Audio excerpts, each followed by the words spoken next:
Jumlah keluaran dalam negara kasar KDNK, China mencatat 114.367 trilion iaitu 75.4 trilion pada penghujung tahun 2021. Ini telah menunjukkan peningkatan 8.1% berbanding tahun sebelumnya. Peningkatan itu menandakan kekuatan komprehensif China termasuk produktiviti sosial dan taraf hidup rakyatnya. Malah ianya secara tidak langsung ia turut menggambarkan pembangunan China. Republik Rakyat China (RRC) atau lebih dikenali dengan nama China ialah sebuah negara di Asia Timur yang merupakan negara yang paling ramai penduduk di dunia dengan diduduki oleh 1,300 juta orang, iaitu kira-kira 1/5 manusia di bumi. China diperintah oleh Parti Komunis China di bawah sistem satu parti dan berbidang kuasa di 22 wilayah, 5 kawasan berautonomi, Tibet, Guangxi, Xinjiang, Mongolia Dalam dan Ningxia, 4 perbandaran pentadbiran langsung, Beijing, Tianjin, Shanghai dan Chongqing, dan 2 kawasan pentadbiran kasyang berautonomi tinggi iaitu Hong Kong dan juga Macau. Sejak pembaharuan ekonomi berasaskan pasaran yang diperkenalkan pada tahun 1978, China telah menjadi sebuah ekonomi utama yang paling cepat bertumbuh di dunia. China menjadi pengeksport terbesar dan pengimport kedua terbesar untuk segala barang dagangan di dunia. China kini muncul sebagai kuasa ekonomi kedua terbesar dunia yang sebelum ini dipegang oleh negara Jepun. Bank Dunia pula menjangkakan China bakal mendahului Amerika Syarikat sebagai kuasa ekonomi nombor 1 menjelang tahun 2025. Kebangkitan China sebagai kuasa ekonomi kedua terbesar memberi impak yang besar kepada pemulihan ekonomi dunia dan ini melegakan negara-negara seperti Amerika Syarikat, Jepun serta Eropah. Fokus dagangan antara bangsa kini bertumpu ke negara China yang sedang mengalami pertumbuhan ekonomi yang sangat pesat. China semakin bangkit sebagai kuasa baru ekonomi dunia yang menjana dagangan global dan secara langsung menyemarakkan pertumbuhan ekonomi rakan-rakan dagangannya. Ekonomi negara China ialah ekonomi kedua terbesar di dunia mengikut keluaran dalam negara kasar KDNK sama ada dari segi nominal maupun pariti kuasa beli, Purchasing Power Parity atau PPP selepas Amerika Syarikat. Negara China merupakan ekonomi dunia yang pesat berkembang dengan purata pertumbuhan ekonomi sebanyak 10% untuk 30 tahun yang lepas. Seterusnya, kita beralih pula kepada bidang-bidang utama dalam kerjasama ekonomi dan perdagangan antara Malaysia dan China. Kerjasama antara Malaysia dan China dapat dibahagikan kepada 3 bahagian utama iaitu perdagangan dalam barangan, perdagangan dalam perkhidmatan dan juga pelaburan. Yang pertama ialah perdagangan barangan. Kerjasama perdagangan antara Malaysia dan China adalah lebih tertumpu dalam perdagangan barangan keluaran negara. Menjelang awal tahun 1990-an, ekspor Malaysia ke China lebih tertumpu kepada hasil pertanian seperti minyak sawit, produk kayu kayan, getah dan sebagainya. Namun, permintaan terhadap produk-produk ini mengalami penurunan yang drastik selepas tahun 1995 dan digantikan dengan barangan berintensif modal.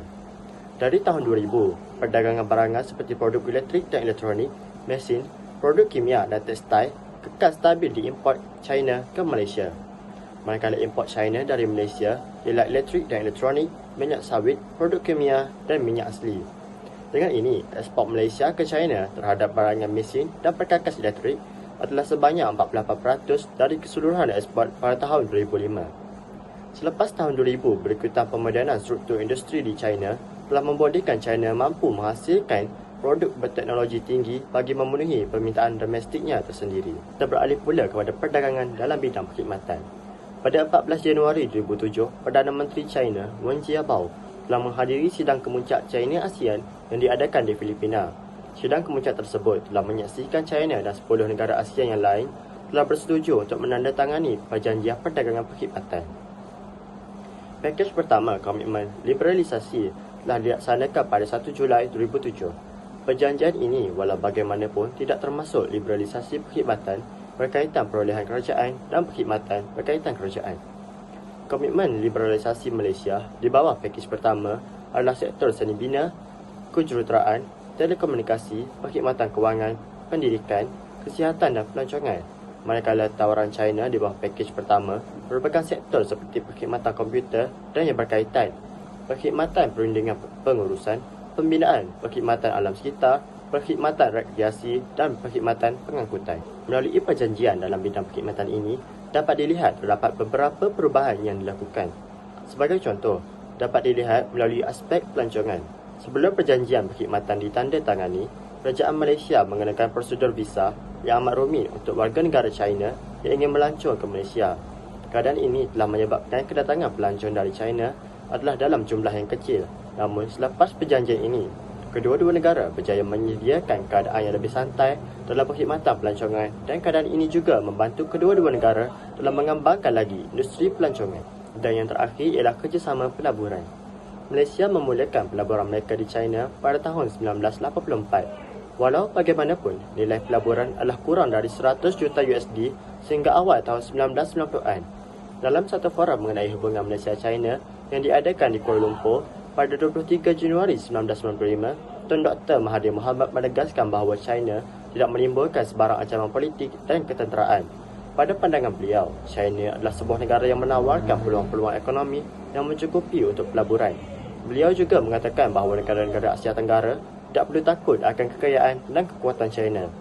Mereka juga harus menyambut baik kebangkitan China kerana ia membolehkan negara-negara tersebut dapat berkongsi kekayaan yang ditawarkan oleh China melalui perkongsian perdagangan dan interaksi ekonomi. Tun Dr. Mahathir juga menyifatkan bahawa kemakmuran negara China akan menjadi pemangkin pertumbuhan kepada negara di rantau Asia Timur seperti Jepun dan Korea seterusnya merebak ke seluruh dunia. Pada tahun 1990, Kerajaan Malaysia dan China telah menandatangani agreements on mutual encouragement and protection investment yang bertujuan untuk pembangunan kerjasama ekonomi antara kedua-dua negara. Kedua-dua buah negara juga bersetuju untuk saling menghormati terhadap kedaulatan, kesaksamaan dan melindungi hak-hak pelabur yang melabur di negara masing-masing. Perjanjian Pelaburan ASEAN-China telah ditandatangani pada 15 Ogos 2009. Perjanjian Pelaburan ASEAN-China telah ditandatangani pada 15 Ogos 2009. Perjanjian tersebut berkuat kuasa pada 1 Januari 2010 yang bertujuan untuk mewujudkan persekitaran yang baik untuk pelabur dan pelaburan dari ASEAN dan China. Oleh itu, isi kandungan perjanjian ini telah meletakkan unsur-unsur perlindungan dan layanan yang adil dan saksama kepada pelabur. Ia juga mempunyai peruntukan yang membolehkan pemindahan dan penghantaran balik keuntungan yang diperolehi secara bebas. Pada tahun 2013, Najib Razak dan Presiden China Xi Jinping telah menghadiri Forum Kerjasama Ekonomi China-Malaysia bagi mengukuhkan lagi kerjasama pelaburan antara Malaysia dan China di samping menggalakkan pelaburan bersama. Pertemuan dalam forum ini juga menyaksikan kedua-dua negara telah bersepakat untuk memeterai perjanjian The 5-Year Program for Economic and Trade Cooperation bagi tempoh 2013 hingga 2017 yang mengukuhkan lagi kerjasama bilateral dalam pelbagai sektor. Selain itu, projek Kinswall dan juga Kuantan Industrial Park yang telah dilancarkan pada tahun 2012 dan 2013 juga merupakan satu kerjasama pelaburan di antara kedua-dua negara. Najib menegaskan bahawa program ini akan menguatkan lagi hubungan kedua-dua negara sekaligus menjadi pemangkin kepada pengukuhan kerjasama pada masa akan datang. Kerajaan Malaysia juga mengalu-alukan kerjasama teknikal dengan syarikat-syarikat automotif China dan juga terbuka kepada kerjasama bidang-bidang baharu yang lain termasuk industri halal. Strategi yang digunakan China sebagai satu kuasa ekonomi baharu dunia. Yang pertama merupakan reformasi ekonomi. Reformasi ekonomi merupakan perubahan atau penambahbaikan yang telah dilakukan seseorang individu bagi mencapai tahap ekonomi yang lebih dari sebelumnya. Ia dipelopori dan diperkenalkan oleh Deng Xiaoping pada Disember 1978 dan juga dikenali sebagai Geiger Kaifa. Ia bertujuan meningkatkan kecekapan dan produktiviti dalam sektor ekonomi serta mahu meningkatkan taraf hidup rakyat. China melakukan pembaharuan daripada mengamalkan dasar tutup pintu kepada keterbukaan open door policy dan liberasi dalam urusan integrasi perdagangan dan pelaburan dalam dan luar negara, namun masih polisi yang ketat. Hasilnya, keluaran dalam negara kasar KDNK China telah mengalami peningkatan dalam masa yang singkat dan telah menjadikan China sebagai negara ekonomi kedua terbesar di dunia selepas Amerika Syarikat pada tahun 2018. KDNK berdasarkan kuasa beli sebanyak 14.17 trilion US dollar. Keupayaan dan ketahanan China dalam menghadapi krisis kewangan Asia 1997-1998 dan krisis ekonomi global 2008 telah membuktikan model pembangunan ekonomi China yang kukuh serta menjadi alternatif kepada pembangunan ekonomi dan politik. Seterusnya, pelaburan dan liberasi perdagangan. China mengamalkan konsep dasar pintu terbuka yang bersifat lebih longgar dan lebih terbuka. Sistem industri lebih terbuka bagi memudahkan kemasukan langsung pelabur asing (FDI) dan meningkatkan pertumbuhan pelaburan langsung luar negara iaitu ODI sebagai langkah merangsang peningkatan ekonomi negara. China telah berjaya mengintegrasi dalam ekonomi global melalui pelaburan langsung luar negara Outward Direct Investment (ODI) sejak tahun 2002. Sebagai contoh, pelaburan dan perdagangan antarabangsa oleh Jepun China. Ekspor utama Jepun ke China adalah merupakan peralatan mesin, kamera digital, produk elektronik seperti motor dan bahan kimia. Manakala ekspor China pula terdiri daripada peralatan rumah seperti peti sejuk, kipas, tekstil dan telefon. Wujud perhubungan dua hala kerana permintaan dan tawaran yang timbul disebabkan tahap perkembangan ekonomi berbeza serta politik yang stabil.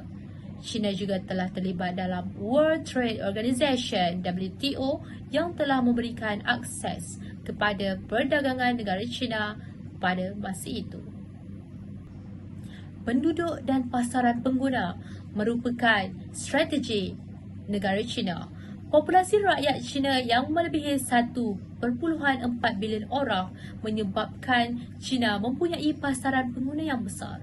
Urbanisasi dan peningkatan pendapatan purata mendorong penggunaan domestik meningkatkan pertumbuhan ekonomi negara China. Tenaga buruh kerja yang murah dan mencukupi juga membantu dalam bidang ekonomi mereka. Sifat rakyat China yang sentiasa menyokong dan menyanjung penciptaan teknologi negara. Tidak lupa juga kedudukan geografi negara China ini. Faktor kedudukan geografi negara China yang unik dan strategik menyebabkan proses ekspor dan import dapat berjalan dengan lancar dengan menggunakan pengangkutan laut. Seperti yang kita sedia maklum, China berada berdekatan dengan Lautan Hindi, Lautan Pasifik dan kejiranannya adalah seperti Myanmar, Thailand, Laos, Jepun, Malaysia, Singapura dan sebagainya. China juga mempunyai akses kepada sumber alam seperti logam, minyak dan gas. Seterusnya, China juga merupakan laluan perdagangan antarabangsa. Strategi yang digunakan China seterusnya adalah pembangunan infrastruktur. China telah melabur secara besar-besaran bagi membangunkan kepelbagaian infrastruktur yang canggih dan moden. Proses pembinaan mengambil masa yang singkat kerana wujud tenaga mahir dan tenaga buruh yang ramai dan mencukupi serta peralatan dan jentera yang sesuai. Misalnya, projek-projek seperti rangkaian pengangkutan awam, pelabuhan moden seperti pelabuhan Shanghai dan pelabuhan Shenzhen serta pembangunan bandar baharu. China meningkatkan taraf hidup rakyat dengan kewujudan pekerjaan dan juga dalam pada masa yang sama telah meningkatkan pertumbuhan ekonomi negara China dan juga KDNK negara China pada masa itu. Strategi yang seterusnya ialah hubungan diplomatik. China bergiat aktif dalam menjalankan kolaborasi dan kerjasama dengan negara-negara luar berkenaan projek-projek antarabangsa bertujuan meningkatkan pengaruh ekonomi China di peringkat global. Contohnya, projek seperti Inisiatif Jalur dan Laluan, Belt and Road Initiative, BRI, yang melibatkan 65 buah negara bagi mencapai hasrat keboleh hubungan menerusi pembangunan infrastruktur pengangkutan iaitu jalan raya dan kereta api serta pelabuhan. Hubungan antara China ke seluruh rantau Asia, Afrika dan Eropah. Tidak dilupakan juga hubungan China-Malaysia iaitu menerusi projek East Coast Rail Links ECRL. Tujuannya bagi meningkatkan ekspor dan bekalan global. Penglibatan dalam organisasi antarabangsa seperti Persatuan Bangsa-Bangsa Bersatu PBB, World Trade Organization WTO dan IMF iaitu tabung kewangan antarabangsa. China mempunyai pengaruh besar seperti anggota tetap agar dapat memperluas pengaruh dan politik negara. Strategi yang seterusnya ialah hubungan diplomatik. China bergiat aktif dalam menjalankan kolaborasi dan kerjasama dengan negara-negara luar berkenaan projek-projek antarabangsa bertujuan meningkatkan pengaruh ekonomi China di peringkat global. Contohnya, projek seperti Inisiatif Jalur dan Laluan, Belt and Road Initiative, BRI, yang melibatkan 65 buah negara bagi mencapai hasrat keboleh hubungan menerusi pembangunan infrastruktur pengangkutan iaitu jalan raya dan kereta api serta pelabuhan. Hubungan antara China ke seluruh rantau Asia, Afrika dan Eropah. Tidak dilupakan juga hubungan China-Malaysia iaitu menerusi projek East Coast Rail Links ECRL. Tujuannya bagi meningkatkan ekspor dan bekalan global. Penglibatan dalam organisasi antarabangsa seperti Persatuan Bangsa-Bangsa Bersatu PBB, World Trade Organization WTO dan IMF iaitu tabung kewangan antarabangsa. China mempunyai pengaruh besar seperti anggota tetap agar dapat memperluas pengaruh dan politik negara. Halangan dan cabaran yang dihadapi China sebagai satu kuasa ekonomi baharu dunia. Yang pertama iaitu isu keselamatan. Pertumbuhan ekonomi mampu menggugat keselamatan negara China kerana faktor keluasan wilayah yang berkembang menyebabkan sukar untuk mengawal secara terancang kerana semakin besar wilayah, semakin banyak tenaga yang diperlukan untuk mengawal keselamatan sesebuah wilayah tersebut. Seterusnya, penekanan keselamatan merangkumi keadaan luar negara dan domestik. Keselamatan tradisional dan bukan tradisional, isu pembangunan dan keselamatan peribadi dan bersama. China juga tidak pernah meneruskan sebarang agenda untuk kepentingan negara lain kerana ia boleh menyebabkan segala perkara yang tidak diingini berlaku. Yang kedua ialah menangani perbezaan dalam proses rundingan antara negara-negara lain. China berusaha menyelesaikan masalah dengan baik supaya pelbagai pihak mendapat kepentingan masing-masing bersama. Contohnya, mengadakan perundingan yang dipersetujui bersama sekaligus dapat menyelesaikan pertikaian dengan kejujuran dan kesabaran dengan negara lain. Seterusnya ialah cabaran yang melibatkan persaingan teknologi. China merupakan satu persaingan dalam bidang yang sangat kritikal. Walaupun China memiliki banyak kemajuan inovasi teknologi, namun masih menghadapi persaingan dengan Amerika Syarikat yang mempunyai teknologi yang lebih berkembang pesat.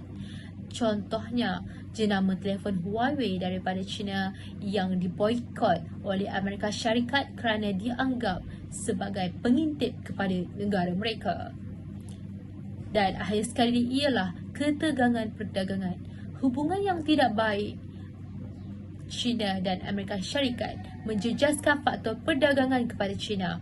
Contoh isu yang berkaitan ialah hak intelek, akses pasaran serta subsidi industri. Jadi pada hari ini saya mahu membahaskan tentang implikasi kemunculan kuasa baru China terhadap Malaysia. Terdapat banyak kesan dan perubahan yang mungkin berlaku di Malaysia sebagai hasil daripada peningkatan dan pengaruh China sebagai kuasa global. Ini dipanggil implikasi kemunculan kuasa baru China terhadap Malaysia. Implikasi ini boleh merangkumi pelbagai bidang, antaranya ialah hubungan ekonomi, iaitu yang pertama, China adalah rakan perdagangan utama Malaysia dan kehadiran yang lebih kuat dari China dapat membawa lebih banyak peluang perdagangan dan pelaburan kepada Malaysia. Ini juga boleh membawa persaingan yang lebih ketat kepada beberapa sektor perindustrian tempatan. Jadi yang kedua pula, pengaruh politik. Kehadiran yang meningkat dari China mungkin mempengaruhi politik dalam negara, termasuk keputusan politik yang dibuat oleh kerajaan Malaysia. Malaysia mungkin perlu mengimbangkan hubungan dengan China sebagai kepentingan dan hubungan yang dengan kuasa lain di peringkat serantau dan global. Jadi yang ketiga pula, keamanan maritim. Sebagai negara yang terletak di Selat Melaka, Malaysia mempunyai kepentingan yang besar dalam menjaga keselamatan dan keamanan maritim di kawasan tersebut. Kemunculan China sebagai kuasa besar dalam perairan Asia Tenggara boleh membawa implikasi keamanan maritim yang perlu diuruskan oleh Malaysia. Selain itu juga, kemunculan kuasa baru China terhadap Malaysia mungkin disebabkan oleh beberapa faktor, termasuklah ekonomi. China kini mempunyai kepentingan yang besar dalam perdagangan dan pelaburan di rantai bekalan global dan telah berkembang menjadi pemimpin ekonomi dunia. Pelbagai sumber seperti gas, minyak dan bahan mentah lain antara sumber alam Malaysia yang penting yang menarik perhatian negara China. Jadi yang kedua pula, hubungan diplomatik. Hubungan antara Malaysia dengan China telah berkembang dalam beberapa dekad yang lalu. Hubungan budaya, ekonomi dan politik yang kukuh antara kedua-dua negara mungkin mendorong China untuk meningkatkan lagi kehadiran di Malaysia. Jadi faktor yang ketiga pula, infrastruktur dan pembangunan. China telah mengambil bahagian dalam beberapa projek infrastruktur besar di Malaysia seperti pembangunan rel kereta api dan pelabuhan. Hal ini meningkatkan pengaruhnya di seluruh dunia. Inisiatif Belt dan Road, iaitu singkatannya iaitu BRI, China mungkin termasuk keterlibatan ini. Di faktor yang keempat pula, kepentingan strategi. Malaysia mempunyai kedudukan strategik di Asia Tenggara dan Selat Melaka yang merupakan laluan maritim. Hal ini penting untuk perdagangan antarabangsa. Dengan kepentingan strategi ini, China mungkin ingin memperkukuh hubungannya dengan Malaysia untuk mengekalkan stabiliti dan pengaruhnya di rantau ini.